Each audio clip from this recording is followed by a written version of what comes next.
आफैले घरमा नै जेरी बनाएर खान चाहनुहुन्छ भने यो भिडियो चाहिँ अन्तिमसम्म हेर्नु होला है साथीहरू। मैले चाहिँ 1 कप मैदा लिएँ अनि त्यसमा राखिदिएँ बेकिङ सोडा, त्यसपछि मैले दही राखेँ अनि नुन राखेँ। नुनमा चाहिँ थोरै बेसार लागेको रहेछ। अनि घिउ पनि राखेँ अनि फुड कलर राखिदिएँ।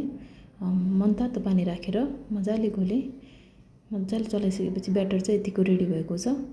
घुमाउँदाखेरि चाहिँ सजिलो हुने गरी यतिको तयार गरेपछि मैले एकैछिन ढाकिराखेँ। चास्नीको लागि चिनी राखेँ आवश्यकता अनुसार अनि सुकमेल पनि राखेर पानी राखेँ अनि बसालिदिएँ।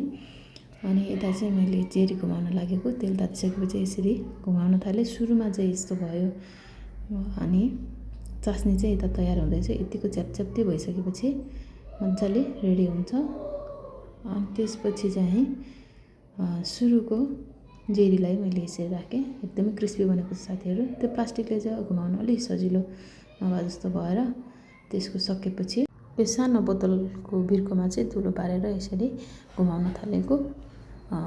पछि चाहिँ एकदमै राम्रो बन्यो साथीहरू। हजुरहरू पनि घरमा नै यसरी तयार गर्नु होला।